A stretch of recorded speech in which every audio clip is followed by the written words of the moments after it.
Mesdames, Messieurs, bonjour et merci de rester fidèles à votre émission Le Jury du Dimanche, iRadio, ITV et imedia.sn.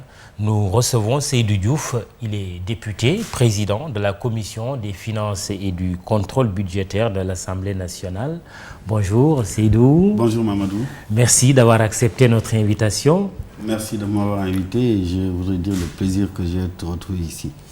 Merci. Vous êtes l'homme qu'il faut écouter cette semaine au regard des sujets dominants de l'actualité. Vos responsabilités actuelles, celles que vous avez occupées antérieurement et votre parcours académique peuvent en témoigner. Représentant de l'Assemblée nationale à la Commission du dialogue national et représentant de la majorité parlementaire au comité de suivi force Covid-19.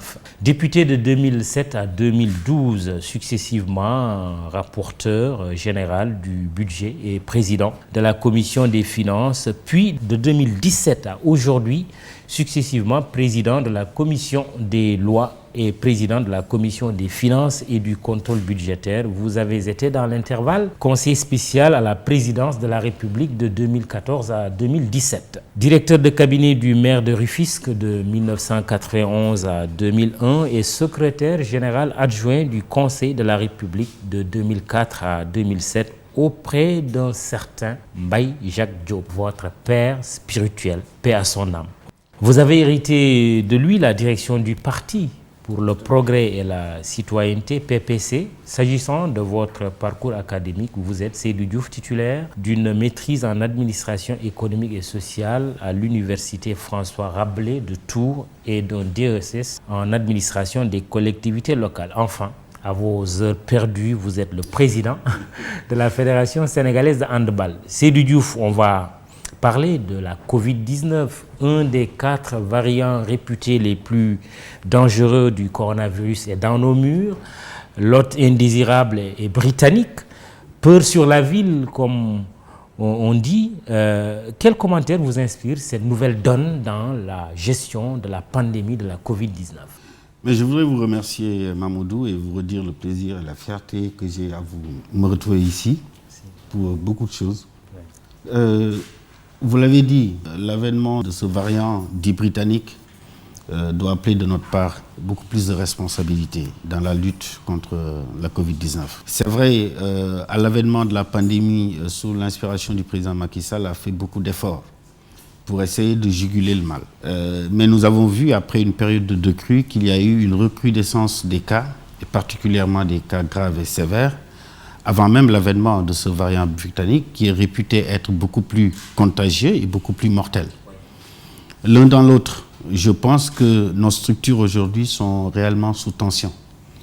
Et il faut un peu plus de responsabilité de la part de chaque Sénégalais. Cela appelle une responsabilité individuelle, une responsabilité collective, puisque là où ce variant est apparu, nous avons vu que les pays, y compris les plus grandes puissances économiques et financières, sont en train de s'ébranler. Il nous faut donc, à l'échelle de notre pays, au regard de nos capacités budgétaires et financières, notre capacité à prendre en charge cette pandémie, il nous faut être beaucoup plus vigilants, beaucoup plus respectueux des orientations données par les experts, en l'occurrence le corps médical. Et c'est un appel à la responsabilité, parce qu'une pandémie comme celle-là, on ne peut la vaincre qu'en étant très méticuleux sur le respect des mesures qui sont édictées. Nous n'avons pas encore le vaccin. Nous ne savons pas trop ce que cela va être. Bientôt, certainement, le Sénégal va en être doté. Mais quand bien même, nous avons vu que là où le vaccin a existé, a commencé à être mis en œuvre, la vaccination a été mise en œuvre, nous avons encore des cas extrêmement importants. Donc l'immunité collective, mon souhait aurait été que ce soit pour demain. Mais tout montre que l'immunité collective n'est pas encore pour demain. Et c'est pourquoi il nous faut davantage de vigilance. Il nous faut une mobilisation à la base. Ce n'est pas qu'une affaire de l'État, du gouvernement, du président de la République ou du ministère de la Santé. C'est une affaire de tous, une affaire de tous les Sénégalais. Chacun à partir de son domicile, dans le respect des mesures. Et franchement, nous avons vécu des périodes où il n'y a pas eu de rassemblement. Le Sénégal ne s'en est pas mal porté. Et je pense qu'il faut qu'on se réapproprie ces mesures-là. Mais justement, certains pensent que l'État a fait preuve un peu je ne dirais pas de laxisme, en tout cas, n'a pas pris ses responsabilités face à certains événements, à certains rassemblements, à un moment donné, ce qui a donné l'impression à la population, aux citoyens, que finalement, cette pandémie était presque derrière nous. Vous répondez quoi? Oui, il faut replacer les choses dans le contexte. Le relâchement qui est noté, en fait, est un relâchement généralisé parce que la difficulté dans la gestion d'une pandémie comme celle-là, c'est qu'on ne peut pas, surtout dans nos pays où les gens sont appelés à bouger, à travailler, à trouver de quoi vivre, il est extrêmement difficile de restreindre hermétiquement toutes ces activités-là. Donc, il faut faire un appel à la responsabilité. Je pense que l'État, dans un premier temps, avait pris les mesures qui s'imposaient, mais vous êtes dans un pays où sociologiquement, vous avez un certain nombre de contraintes. Et je ne pense pas que du point de vue, par exemple, de l'accès à des lieux de culte, qu'il faille amener l'armée pour interdire. Je pense que le président de la République s'en est ouvert aux différentes autorités religieuses. Ces autorités religieuses, et il faut leur rendre hommage, sont conscientes des dangers qui pèsent sur notre pays et souvent formulent des recommandations, qu'il s'agisse du khalife général des Mourides, du khalife général des Tidianes, de l'Église et tout ça. Tous ont fait un appel à la responsabilité. Maintenant, c'est par le dialogue qu'il faut aller vers des mesures, parce qu'une mesure administrative, quand vous la prenez, il faut qu'elle soit une mesure appropriée. On a quand même vu aussi des manifestations politiques de grande envergure. Personnellement, c'est les choses que je déplore. Personnellement, c'est les choses que je déplore. Je pense que nous, acteurs politiques, nous devons être les premiers à donner l'exemple en évitant ces types de rassemblements. Moi, depuis l'avènement de la pandémie, je ne tiens pas de réunion de parti, je ne fais pas d'activité, je ne fais pas d'audience politique, parce qu'il faut à la fois se protéger, mais aussi protéger ses concitoyens. Je pense donc que l'un dans l'autre, il nous faut aller vers l'adoption. Personnellement, je pense qu'il nous faut aller vers l'adoption de mesures beaucoup plus coercitives pour essayer de freiner le mal, et notamment quoi, par exemple, écoutez, on peut penser, je pense à l'accès au marché. Est-ce qu'il est aujourd'hui opportun que tous les marchés ouvrent le matin, tous les jours, de 6h du matin à 19h, 20h? Je ne le pense pas. Je pense qu'aller faire des courses dans un marché peut se faire un jour sur 2 ou un jour sur 3. Que les marchés n'ouvrent pas tous les jours. Que les marchés n'ouvrent pas tous les jours. Les marchés peuvent ouvrir un jour sur 2 ou un jour sur 3. C'est des mesures qui sont possibles. La grosse difficulté, de mon point de vue, c'est du point de vue de l'éducation nationale. À ce niveau-là, il faut garantir aux enfants l'accès à l'éducation. Comment le faire dans un contexte où on a vu, heureusement, ça a été très vite jugulé avec l'avènement du virus dans le milieu universitaire, notamment à l'école supérieure polytechnique. Heureusement, ça a été très vite jugulé. Les cas, apparemment, ont été bien pris en charge. Mais il nous faut avoir cette capacité d'anticipation. Or, vous savez, les écoles, qu'est-ce qu'il faut en faire? Mais les écoles, à un moment, on avait fermé. Parce que c'était une stratégie nationale de fermeture de tous les établissements scolaires. Mais est-ce qu'on peut continuer aussi à fermer les établissements scolaires quand il faut garantir l'avenir des jeunes? Une année scolaire perdue dans une vie, pour un enfant, c'est quand même quelque chose d'extrêmement important. Parce que toute mesure que tu prends doit être une mesure appropriée pour être efficace. Or, l'appropriation, on le voit dans d'autres pays. Le débat sur le confinement aujourd'hui en Europe, c'est des questions liées à l'acceptabilité des mesures. Et donc, cette acceptabilité ne peut pas se faire fusil à la main pour pouvoir imposer aux gens un certain nombre de pratiques. Donc, c'est l'appel à la responsabilité, à la sensibilisation. Et plus que jamais, nous avons besoin d'aller vers ce qu'on avait connu d'ailleurs au départ. Moi-même, j'ai été sur le terrain avec le comité Force Covid, avec des comités de vigilance de quartier, l'implication de tous les acteurs à la base. Responsabilité, avez-vous dit, le ministre de la Santé et de l'Action sociale, Abdoulaye Diouf Sarr, a dit sur les antennes de la RTS, des voyageurs atterrissent avec de faux tests à l'AIBD. Or, manifestement, et même peut-être logiquement, le variant britannique dont on parlait tout à l'heure a été introduit dans le pays par un cas importé, avec une forte probabilité que le voyageur peut-être est même passé par l'aéroport international Blaise Diagne. Les faits semblent donner raison au ministre de la Santé. Est-ce que cette présomption de laisser aller n'est pas déjà très grave au regard des conséquences sanitaires? Un variant réputé dangereux. Absolument. Moi, je pense qu'en l'occurrence, il faut sanctionner fermement. Lorsqu'on prend la responsabilité de s'introduire dans un pays avec de faux tests, on enfreint la loi. Oui. Il faut sanctionner, il faut faire une remontée de l'échelle des responsabilités, prononcer des sanctions, et pour ceux qui le font, moi je n'hésiterai même pas à proposer qu'il y ait des sanctions judiciaires, parce qu'on met la vie des autres en danger en le faisant sciemment. Ça, c'est des choses sur lesquelles il ne faut pas négocier. Je pense que le contrôle doit être renforcé à l'échelle de nos frontières. On a parlé de ce cas importé qui pouvait arriver de l'aéroport, qui pouvait entrer par l'aéroport, mais tout le monde sait que le variant dit britannique a été détecté déjà en Gambie avec 3 cas et nous sommes mitoyens de la Gambie. Ça veut dire que du point de vue de nos frontières, nous devons être encore beaucoup plus vigilants. Oui. Je ne dis pas qu'il faille fermer immédiatement, mais il faut en tout cas que le contrôle médical à l'entrée de nos frontières soit davantage garanti, que les tests soient exigés. La présentation d'un faux test, pour moi, est un acte délictueux qui est susceptible d'être sanctionné pénalement. Le vaccin aussi est un autre enjeu. Quel rôle pourrait jouer l'Assemblée nationale? Déjà que le débat est là, on sait déjà que 3 430 000 et quelques personnes sont ciblées, des chiffres communiqués par le ministère de la Santé. Le vaccin, son arrivée est prévue au mois de mars, fin mars, mais déjà des réticences. Quel rôle pourriez-vous jouer, par exemple, pour que le maximum de personnes ciblées soient vaccinées?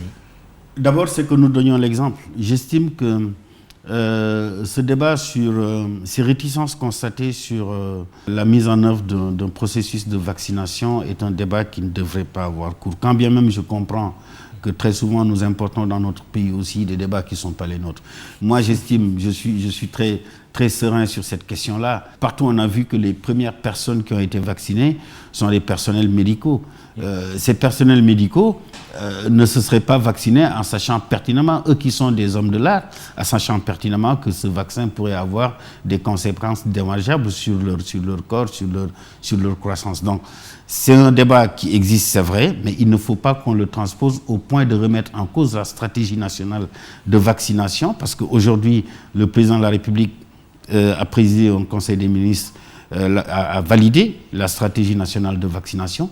Des experts ont été commis par notre pays pour regarder l'ensemble des types de vaccins qui sont proposés.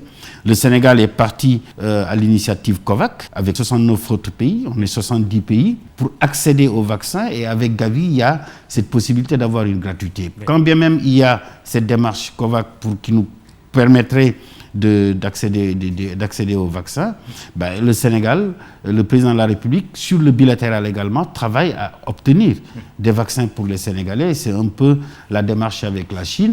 Et en même temps, la PNA a été instruite pour voir sur le marché avec les labos contractualisés pour obtenir des vaccins. Ça veut dire que d'ici à fin mars, normalement, les premiers vaccins devraient arriver. Il faudrait que donc nous puissions faire en sorte que les Sénégalais soient vaccinés, parce que l'incertitude dans cette maladie est là, elle est réelle. Est-ce qu'il faut continuer à ne pas avoir une stratégie de vaccination, quand bien même il y a un doute, puisque le vaccin a été sorti très rapidement? Mais vous et nous avons tous été enfants, nous avons été tous vaccinés sans savoir les conséquences des vaccins que nous utilisions. Mais avec la confiance en l'expertise qui nous disait que pour lutter contre la polio, il fallait se vacciner, pour lutter contre telle maladie, il fallait se vacciner. Mais aujourd'hui, pour lutter contre la Covid, il faut se vacciner en attendant qu'il y ait un traitement efficient pour faire face à cette maladie. La campagne cible 3 430 920 personnes, dont 20 600 personnels de santé, 447 811, c'est des chiffres précis, personnes de 60 ans et plus sans comorbidité, 516 705 personnes de 60 ans et plus avec comorbidité, et 2 445 736 personnes de 19 à 60 ans avec comorbidité. Ce n'est pas toute la population donc qui sera vaccinée. Pour le moment, ce n'est pas toute la population qui sera vaccinée, mais il faut vacciner ceux qui sont beaucoup plus fragiles, ceux qui seraient beaucoup plus exposés, comme le corps médical, le personnel de santé, ceux qui sont fragiles parce qu'il y a des comorbidités, et les populations d'un certain âge. Cette stratégie-là, on la retrouve aussi dans les autres pays, parce qu'avec la raréfaction du vaccin, aujourd'hui, ce que révèle cette maladie et un peu cette stratégie de vaccination, c'est que partout à travers le monde, on retrouve des attitudes nationalistes où voilà, chaque pays cherche à avoir pour lui le maximum, et on note une absence de solidarité à travers le monde sur l'accès au vaccin. Chaque pays, en fonction de sa puissance, cherche à en avoir le maximum. Donc le Sénégal se bat et se positionne, et c'est pourquoi ces initiatives comme COVAX aussi sont des initiatives importantes qui permettent à plusieurs pays de travailler ensemble pour accéder au vaccin. Ce n'est pas des choses faciles. Oui, mais en même temps, le Sénégal, l'Afrique de manière générale, qui attend toujours que les autres trouvent quelque chose pour dire, bon, et nous alors? Vous savez, vous regardez un peu les autres pays qui se sont positionnés très tôt, c'est des pays qui ont une puissance financière que le Sénégal n'a pas, que les pays africains n'ont pas. Il faut aller vers plus d'intégration. Et c'est pourquoi une mutualisation des moyens. L'Afrique ne manque pas de ressources. Mais je suis d'accord. Non seulement l'Afrique ne manque pas de ressources financières, mais l'Afrique ne manque pas de ressources humaines, de qualité sur ces questions-là. Qu'est-ce qui ne va pas alors? Notre pays. Mais vous savez, quand vous êtes surpris comme ça par une pandémie qui était totalement méconnue, il y a forcément un temps d'adaptation et de réaction. Les autres aussi ont été surpris. Les autres ont été... Mais vous savez, le débat jusqu'à présent, en France, vous avez suivi le débat en France, sur le nombre de vaccinés au jour le jour, on est en train de compter 1,5 million par-ci sur 65 millions d'habitants. Voilà, c'est des questions très compliquées. C'est un marché qui est aujourd'hui très restreint, avec une demande qui a explosé et une offre qui est restreinte pour le moment. Vous voyez que Pfizer revient sur ses engagements à fournir les quantités suffisantes. AstraZeneca aussi, c'est la même chose. Ça veut dire qu'à travers le monde, aujourd'hui, il n'y a pas de certitude sur la totale disponibilité des vaccins sollicités en fonction de la demande. Donc, notre pays, le Sénégal, a compris qu'il fallait aller dans une stratégie intégrée, c'est COVAX, mais le président Macky Sall a dit, on ne se limite pas à ça, on essaie de travailler à avoir sur le bilatéral avec certains pays des possibilités, mais aussi que la PNA se mette sur le marché pour trouver des vaccins avec les laboratoires. Seydou Diouf, député de la majorité, président de la commission des finances et du contrôle budgétaire de l'Assemblée nationale sénégalaise, et l'invité de ce jury du dimanche, iRadio, première radiovision du Sénégal, ITV, imedia.sn. Alors, l'Assemblée nationale, qui est au centre de l'actualité depuis les dernières modifications concernant la loi 69-29 relative à l'état d'urgence et l'état de siège. Pour vous introduire sur ce sujet, ces questions posées sur Facebook par Ibrahima Bousso et Isma Chertidianka. Ibrahima Bousso qui dit « L'Assemblée nationale est le lieu par essence du débat démocratique.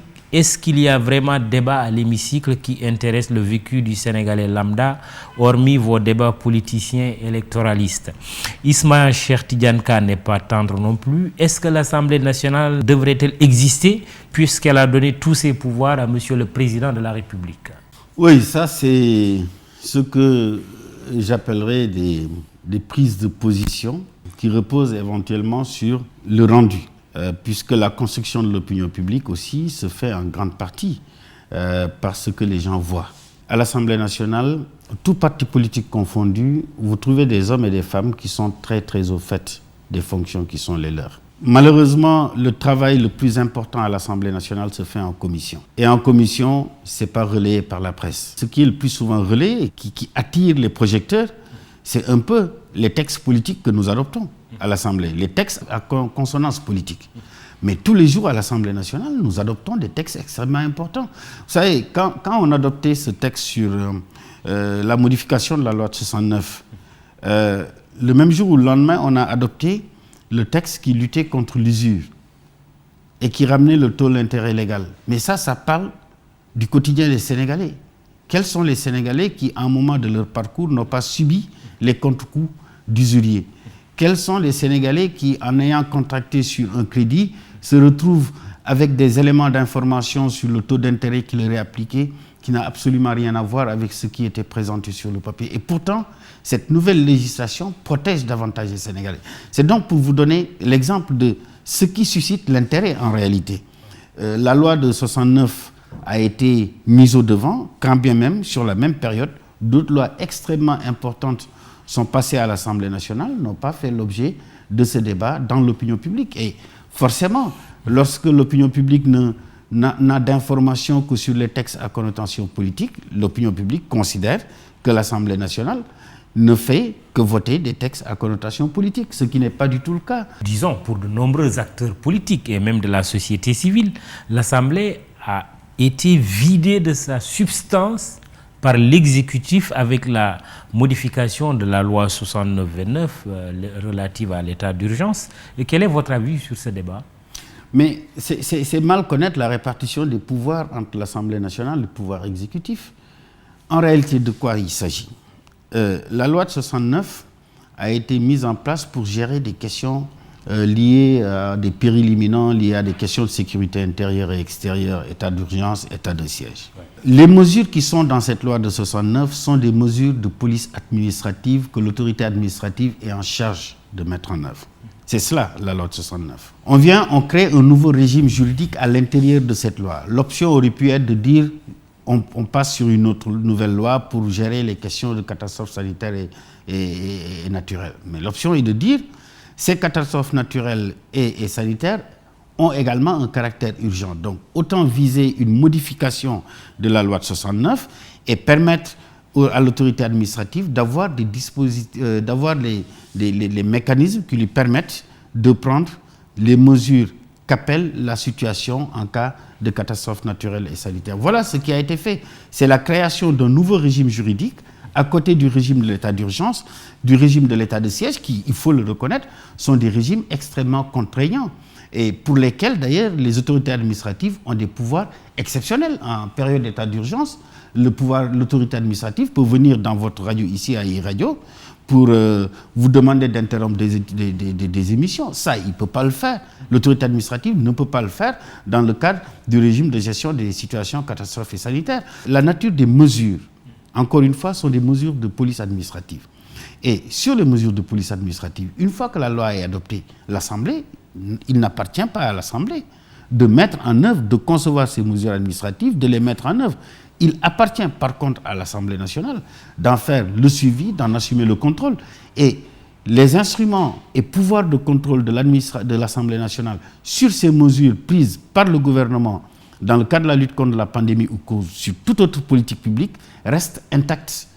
Nous avons une répartition des pouvoirs qui fait que l'exécutif conçoit, met en œuvre ces politiques publiques.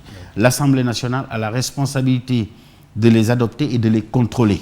Oui, mais pourquoi vous n'usez pas de ces prérogatives? Ah non, les prérogatives de contrôle sont utilisées par l'Assemblée. C'est vrai que l'Assemblée nationale du Sénégal, jusqu'à présent, a du mal à se lancer réellement dans le terrain du contrôle. Et ça, c'est un débat qui a cours depuis fort longtemps dans notre pays. Mais vous savez, je vous donne un exemple.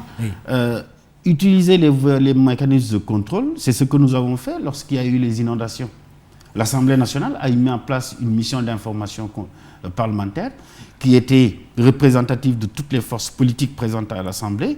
Et cette mission d'information est non seulement descendue sur le terrain, mais a auditionné à la fois les ministres, tous les directeurs qui étaient impliqués.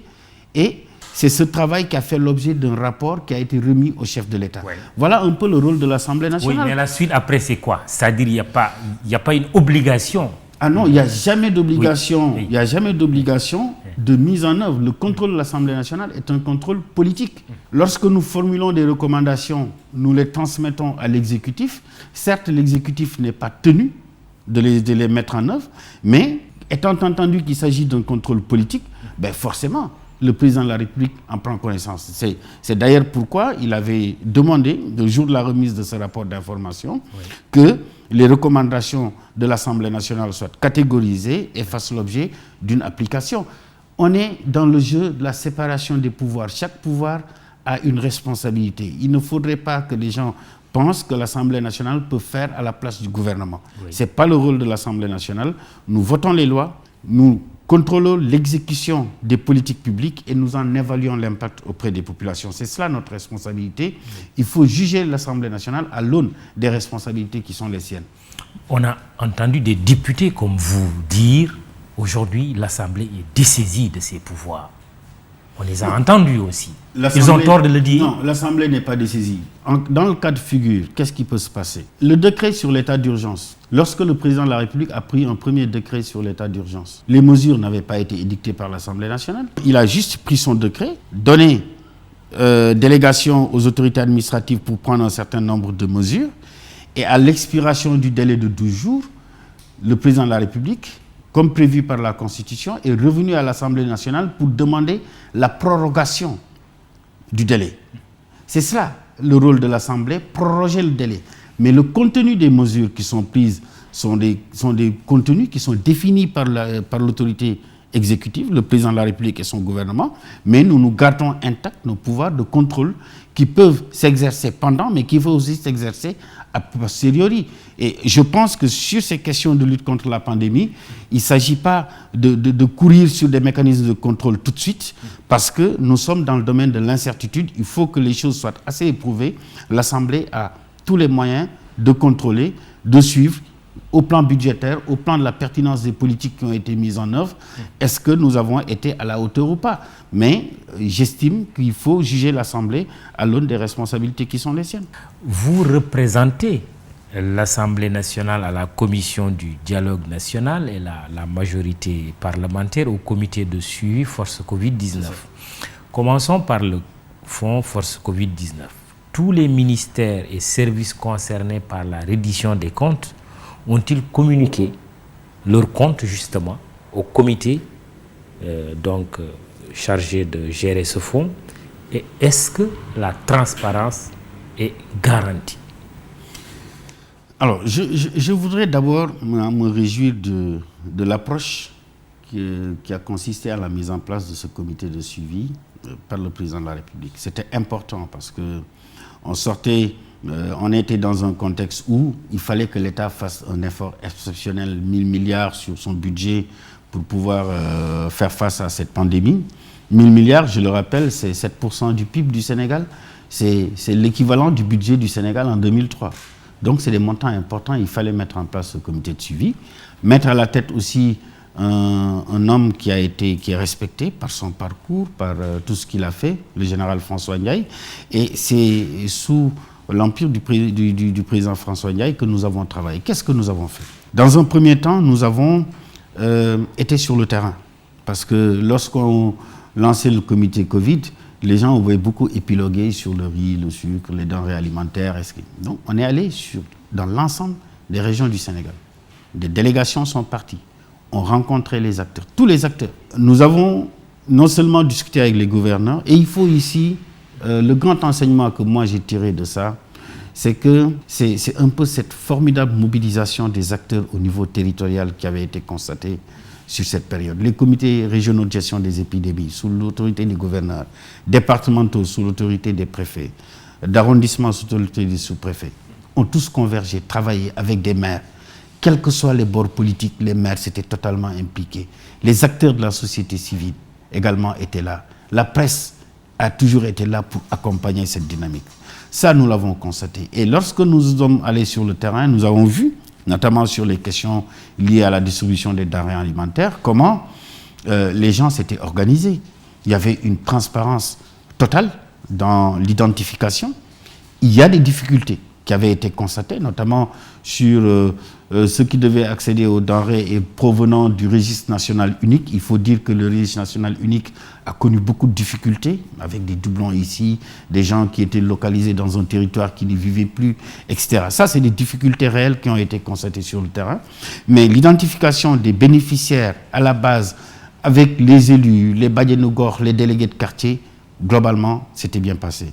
Quelques cas d'avarie sur les produits qui ont été constatés, des sacs qui étaient envoyés, qui étaient cassés, etc. Ça, c'est des choses que nous avons rencontrées sur le terrain. Et quand nous sommes revenus à Dakar, nous avons dit, nous avons un plan de résilience avec les 4 piliers.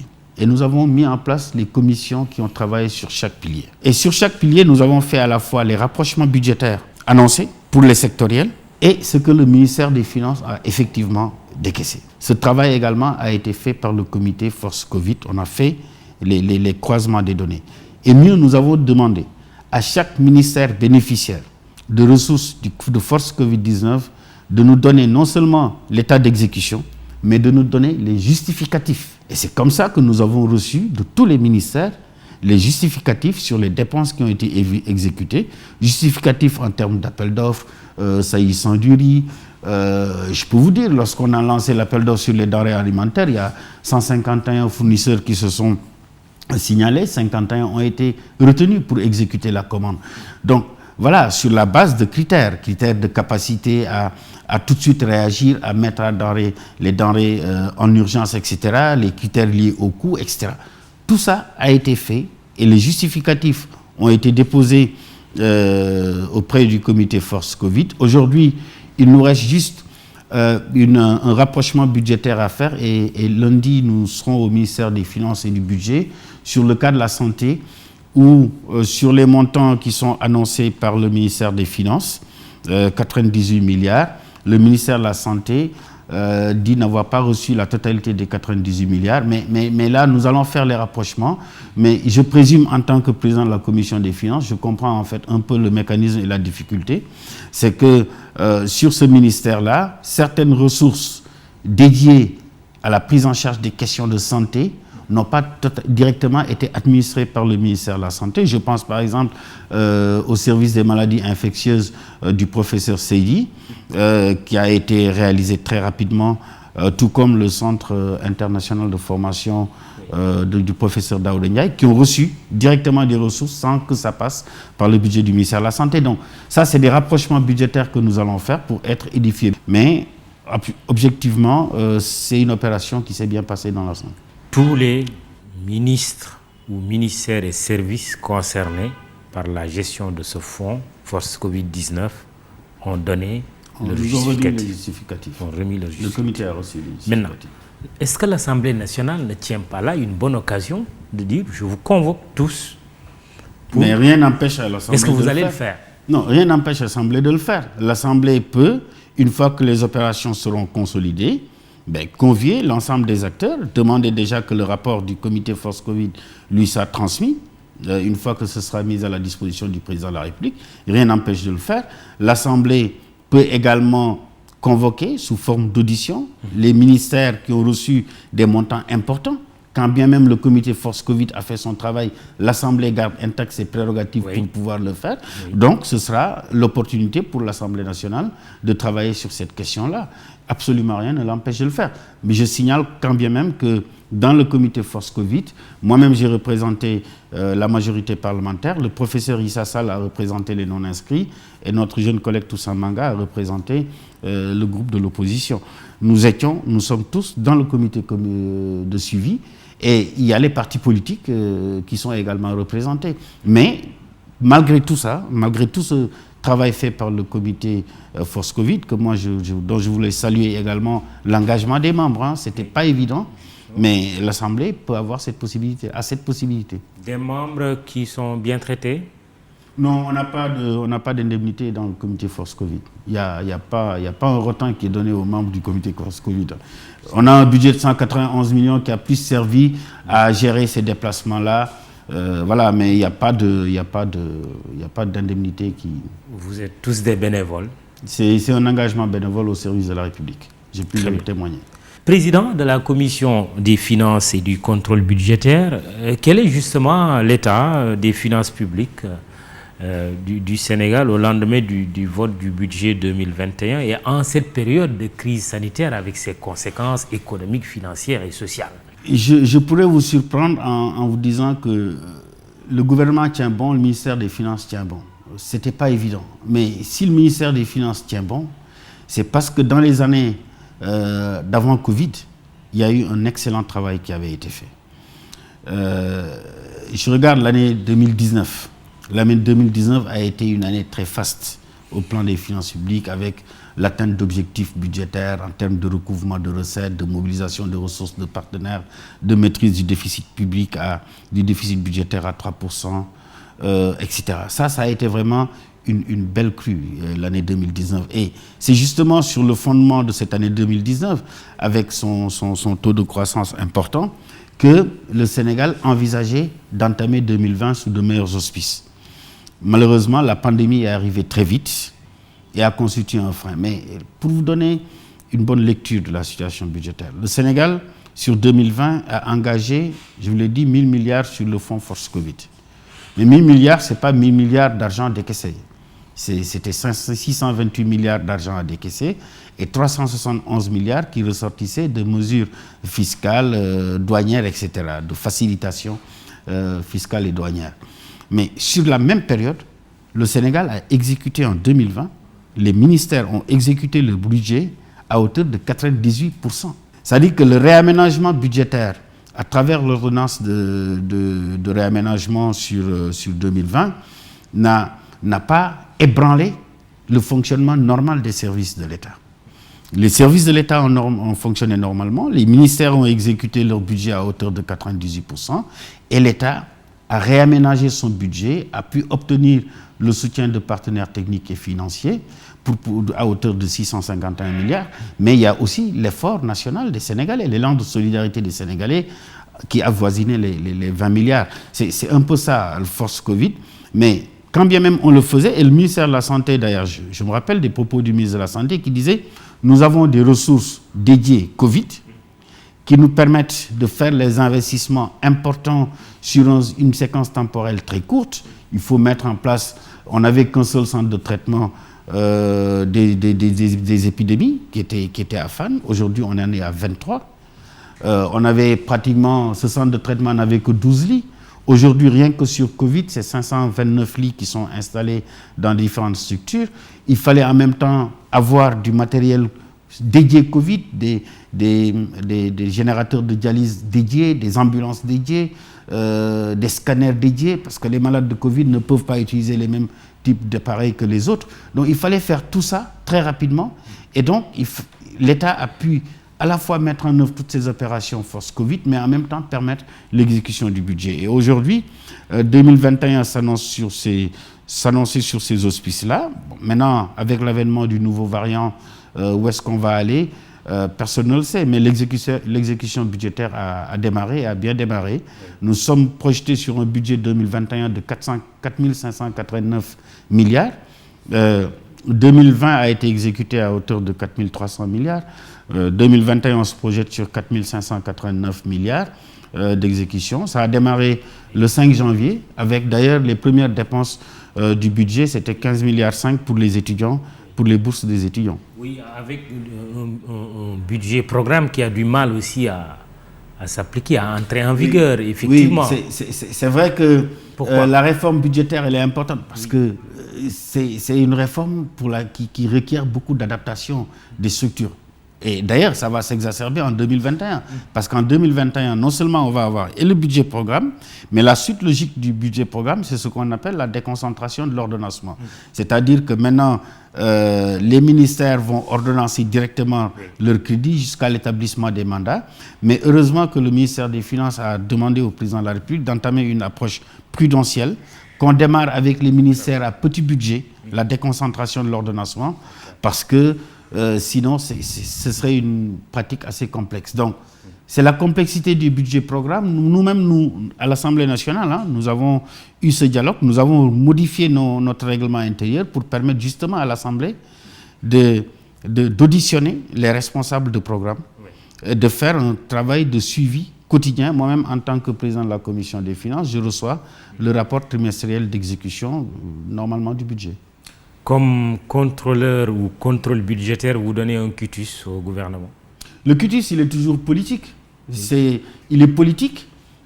C'est aussi en fin de gestion avec l'adoption de la loi de règlement. C'est-à-dire qu'on ne peut avoir les moyens de faire un contrôle en cours d'exécution budgétaire avec les différentes commissions qui vont recevoir les responsables de programme, qui vont les auditionner parce que des objectifs sont assignés, les moyens sont dégagés en cours d'exécution et avant qu'on aille au 30 juin, on devrait pouvoir faire ce travail. Maintenant, à la fin de l'exercice budgétaire, comme recommandé par la loi organique, nous devons, avant de voter le budget de l'année prochaine, adopter ce qu'on appelle la loi de règlement, qui est la loi de redevabilité des comptes de l'exercice 2019.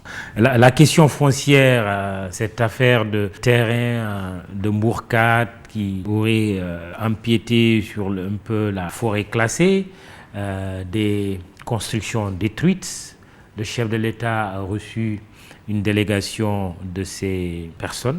Mais j'ai quand même relevé ces déclarations du chef des services fiscaux de Thiès, M. Sy, qui dit qu'il y a une erreur de l'administration depuis 2006 qu'il faut corriger et même aller vers des baux qu'il faut peut-être donner à ces personnes qui justifieraient d'actes réguliers. Alors, vous avez suivi cette affaire, qu'est-ce que vous en pensez? Oui, ce que j'en pense, c'est que c'est vrai que le président Macky Sall hérite là d'un dossier qui est très compliqué. 2006, c'est pas maintenant.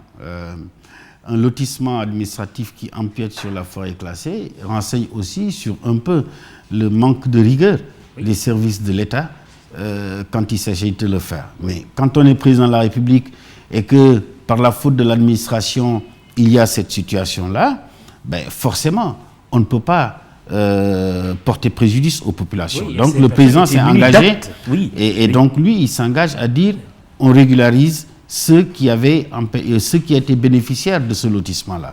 Mais ceux qui étaient bénéficiaires de lotissement-là, c'était sur 67 hectares sur les 135, je crois, que comptait la forêt classée. Mais ce qu'il y a, c'est que lorsqu'en 2017, le président de la République aussi s'est lancé, a pris cette décision de régularisation, ben, on est tous des Sénégalais.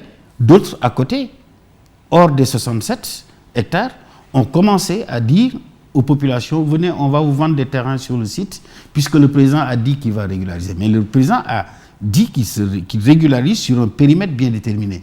Or, il y a eu 38 hectares qui ensuite ont été impactés en dehors des 67, mais par le fait de Sénégalais comme vous et moi, qui n'ont pas d'un lotissement administratif, mais par le fait de Sénégalais qui ont pris sur eux d'aller vendre des papiers avec des actes de vente qui ne reposent sur absolument rien. Des Sénégalais qui sont parfois de l'administration, soit en activité ou à la retraite. Ou à la retraite, ou aussi des Sénégalais lambda qui sont dans le domaine du foncier. Vous savez, aujourd'hui, dans notre pays, il y a beaucoup de gens qui se spécialisent sur les questions de cession foncière sans en avoir la formation ni les connaissances imbues. Parce que pour eux, le foncier, c'est une facilité pour accéder à la richesse. Vendre un terrain à 2 millions, à 3 millions, ça vous permet d'avoir tout de l'argent. Et donc, il y a beaucoup de Sénégalais qui s'adonnent à cette pratique qui sont grosses de danger, puisque vous mettez les économies de citoyens, d'honnêtes citoyens en jeu, alors que ce que vous leur donnez comme papier ne repose sur absolument rien. Et la DSCOS et les autorités administratives en son temps, sur cette extension des 38, avaient déjà donné des sommations d'arrêt de travaux. Mais quand les gens ils veulent construire la nuit, on ne peut pas mettre un policier derrière chaque Sénégalais.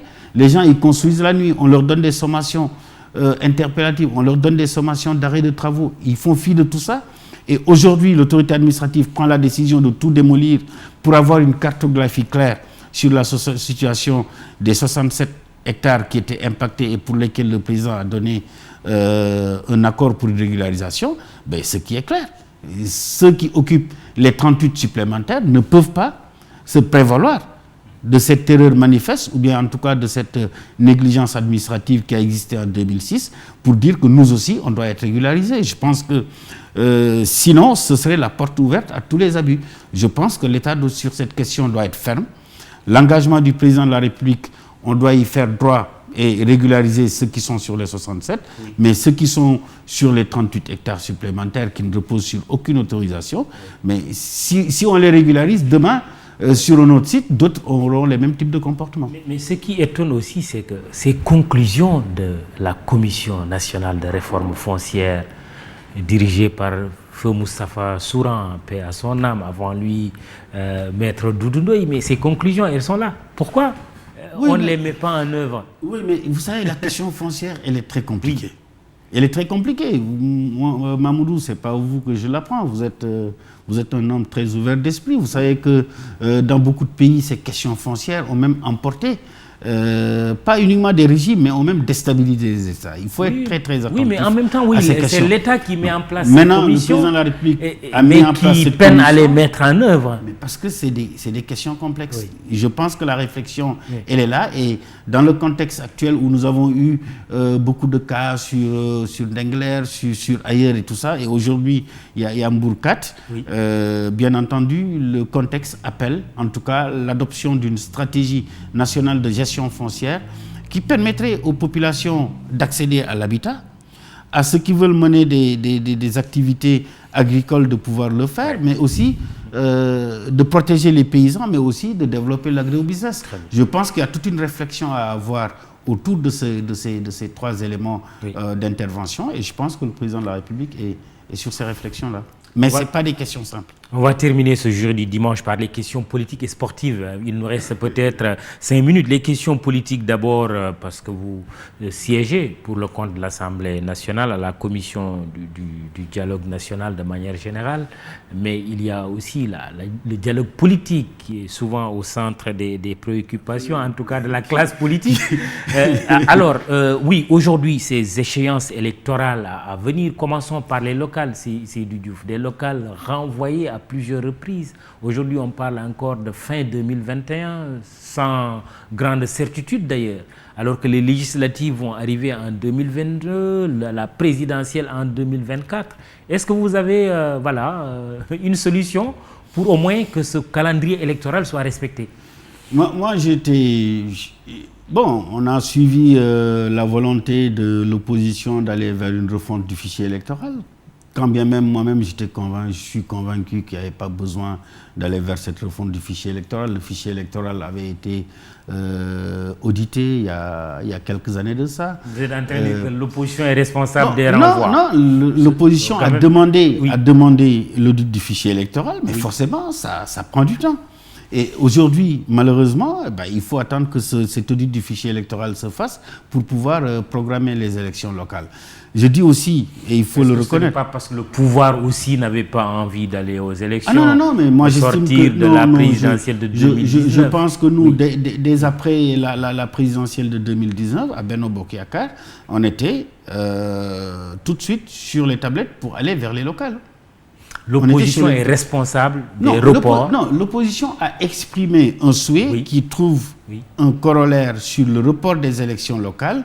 Maintenant que la décision a été prise et endossée par la Commission nationale du dialogue politique, ce n'est plus une affaire d'opposition ou de majorité, c'est les acteurs politiques qui ont souhaité mettre en place un nouveau dispositif avec un nouveau fichier électoral pour pouvoir aller vers des élections insusceptibles de contestation. Maintenant, qu'est-ce qu'il faut faire? C'est une responsabilité des acteurs politiques. À votre avis, est-ce qu'il faut quand même tenir ces locales fin 2021, les législatives qui vont arriver en juillet 2022 et puis la présidentielle en 2024? Ça veut dire que notre pays ne prendra pas le temps de travailler.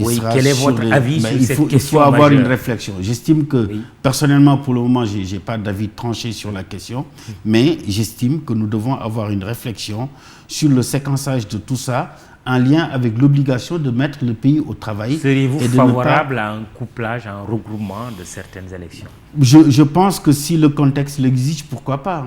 Si on devrait, je ne sais pas, on doit faire les élections locales. On ne connaît pas encore la date.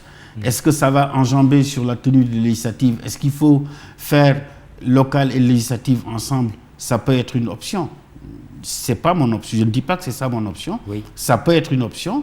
Une autre option serait de dire on n'a qu'à tenir les locales en 2022 et puis essayer de voir comment coupler les élections législatives à la présidentielle de 2024 pour éviter justement que notre pays connaisse une élection législative à mi-mandat par rapport à l'élection présidentielle, ce qui pourrait avoir des conséquences sur le fonctionnement des institutions. Donc c'est des réflexions comme ça qu'il faut avoir. Le calendrier républicain, aujourd'hui, on ne peut pas avoir de fétichisme sur ça.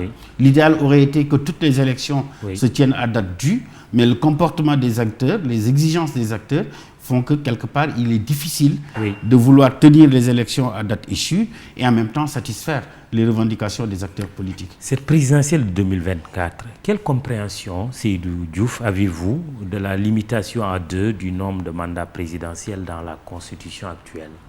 Alors, Pour vous donner mon sentiment, Oui. et ça je l'avais exprimé en 2000 déjà, Oui. moi je ne crois pas en ça.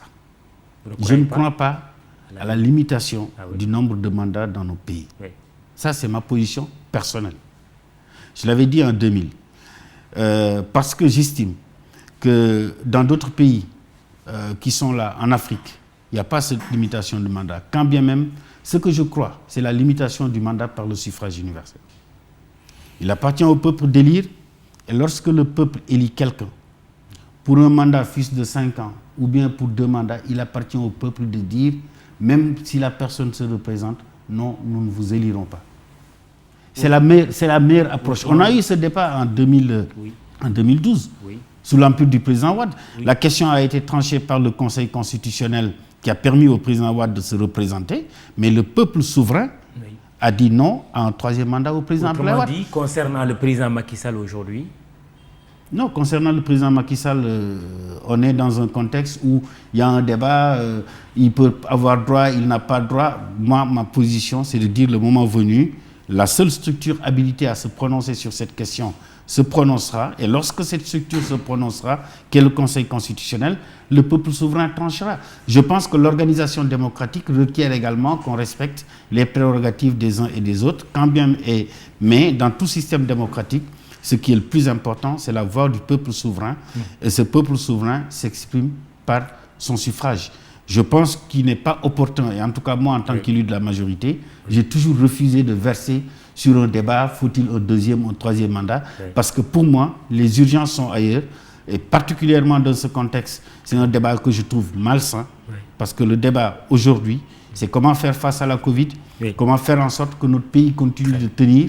Et je pense que c'est sur cela que le Sénégalais attend le président Macky Sall, mais pas sur des questions de débat sur un 2e, 3e, second, 1er mandat, etc. Seydou Diouf, un enfant de Rufisque, un enfant de la décentralisation aussi. Vous êtes le fils spirituel de Mbaye Jacques Diop. Absolument. Si on le dit, cela renvoie à beaucoup de choses, n'est-ce pas? Absolument. Et vous êtes contre la suppression des villes, comme cela a été évoqué il n'y a pas longtemps par le ministre des collectivités locales, Oumar Gueye. Et il semble que c'est un projet du gouvernement de supprimer certaines villes comme Dakar, comme Thiès et même Rufisque. Oui, ce que j'ai dit en substance, en l'occurrence, c'est que les statuts des cadres de gouvernance locale ne sont pas des statuts dressés pour le sommeil. C'est des statuts qui peuvent évoluer. Vous savez, on a eu beaucoup d'évolutions sur le statut des gouvernances, surtout des grandes villes. Oui. Si vous allez aujourd'hui à Abidjan, le district d'Abidjan est dirigé et présidé par un gouverneur qui est nommé par le président de la République. Si vous allez à Bamako, c'est un district, à l'intérieur du district, il y a 6 communes présidées par un maire. Le district aussi est présidé par un maire. Le Sénégal avait pris l'option en 1996 d'avoir un découpage territorial avec des villes et des communes d'arrondissement. Moi-même, j'étais contre l'appellation commune d'arrondissement en son temps. Je disais que c'était des administrations, c'était des arrondissements, mais pas des communes d'arrondissement, parce qu'il ne devait pas avoir l'autonomie administrative et financière. Aujourd'hui, avec l'acte 3, j'ai travaillé dans le comité de pilotage de l'acte 3. Nous avions, sur ces questions liées au cadre de gouvernance, nous avions différé la question parce que beaucoup de collectivités locales avaient été créées entre-temps. L'acte 3 a hérité de ça, le président Macky Sall a hérité de cette situation, mais de manière objective. Il faut reconnaître qu'il y a besoin d'avoir une réflexion. Et moi, j'invite à cette réflexion. Il ne faut pas s'arrêter sur un schéma. Je dis, dire de manière péremptoire qu'il faut supprimer les villes, je dis non. On peut réfléchir et contextualiser la mesure. Puisque ce qui est valable pour Dakar ne l'est pas forcément pour Rufisque ou pour Thiès. Parce qu'à Rufisque et Thiès, le périmètre départemental ne coïncide pas avec le périmètre des villes. Parce que nous sommes villes dans des départements. Par contre, à Dakar, Pikine et Guédiawaye, c'est le périmètre communal, le périmètre de la ville correspond au périmètre du département. Et c'est pourquoi dans ces 3 villes, il n'y a pas de conseil départemental. Donc, il faut être dans une réflexion. Le processus de décentralisation a toujours été un processus dynamique, adossé à une concertation des différents acteurs afin de définir le meilleur cadre. Mais il ne faut pas être fermé sur un schéma. Et je pense que ce soit pour Rufisque, pour Thiès, nous pouvons avoir des réflexions, parce qu'il faut prendre en compte aussi le croît démographique de ces territoires. Oui. Mais il faut aussi prendre en compte le fait qu'en matière de collectivité territoriale, c'est toujours l'identification d'une communauté par rapport à un cadre de gouvernance. Très bien, Seydou Diouf, vous voyez que je vous fais un signe de la main, mais handball, sport, vous êtes le président de la Fédération sénégalaise. L'Assemblée générale élective, question de Sékou Seydi, de E-Media, de votre fédération, initialement prévue le 16 janvier et reportée à une date ultérieure à cause de la nouvelle vague de coronavirus. Depuis, c'est le calme plat. Que se passe-t-il? Il se passe que nous attendons de faire l'Assemblée générale parce que le mandat est terminé. Bon, le bureau est en train de réfléchir s'il faut reprendre les activités dans l'immédiat ou pas. Oui. On a eu un débat sur l'Assemblée générale, sur la nature des textes qui doivent nous permettre de nous y aller. Est-ce qu'il faut y aller avec de nouveaux textes à concevoir ou avec les textes en vigueur? Oui. Ma position est que le mandat étant expiré depuis longtemps, il faut aller à l'AG avec les textes en vigueur et laisser le soin au bureau fédéral à venir, le soin d'enclencher le processus de renouvellement des textes. Mais ces propos quand même que vous avez tenus dans le quotidien Stade, je vous cite, je ne crois pas à des fédérations élues par des clubs, cela sème le doute dans la tête des acteurs. Votre adversaire El Hadj Badiane a d'ailleurs adressé une lettre ouverte au ministre des Sports pour l'interpeller sur d'éventuelles tentatives de violer les textes de la Fédé et ceux olympiques. Toujours question de Sékou Seydi, que répondez-vous à toutes ces accusations? Non, il n'y a pas, de mon point de vue, il n'y a pas de réticence particulière à aller. Quand je l'ai dit, c'est ce que je crois, à titre personnel. Parce que nous sommes dans le cadre d'une discipline où les clubs ne sont pas suffisamment structurés. Souvent, quand vous regardez les clubs de handball dans notre pays, ça tourne autour d'une ou deux personnes. Les clubs ne sont pas structurés. Les clubs ne font pas tout le temps des assemblées générales. Souvent, ça se résume à quelques personnes. Donc, ces clubs-là, est-il aujourd'hui légitime de pouvoir leur dire, c'est vous qui allez élire les instances fédérales? Est-ce qu'il ne faut pas, comme ça se passe maintenant, leur dire, vous élisez vos ligues et les ligues vont élire les instances fédérales? Ça, c'est une première raison. La deuxième raison, pourquoi je le dis, c'est que vous avez beaucoup de clubs qui parlent, mais qui n'ont même pas de petite catégorie. Or, toute la stratégie de développement de la discipline à venir doit reposer sur la petite catégorie. Or, développer la petite catégorie dans une discipline comme le handball, ça passe forcément par des ligues qui ont une légitimité. Si vous faites l'élection à partir des clubs, vous sautez les ligues perdent toute légitimité pour leur permettre de porter les politiques de développement fédéral. Candidat à votre propre succession. Oui, je l'ai déjà dit. Merci, Seydou Diouf. C'est moi. Vous êtes aussi, en plus d'être président de la Fédération sénégalaise de hand, député à l'Assemblée nationale de la majorité et président de la Commission des finances et du contrôle budgétaire de l'Assemblée nationale. Mamoudi Brakan pour vous présenter ce jury du dimanche e-radio, e-TV, e-média SN avec Babacar Fall pour le texte, photo Abdoulaye Silla, tous les autres pour la réalisation technique de cette émission. Réseaux sociaux, Biram Pouy, Mamadou Diagne, merci de nous avoir écoutés et regardés. Bon dimanche, rendez-vous dimanche prochain.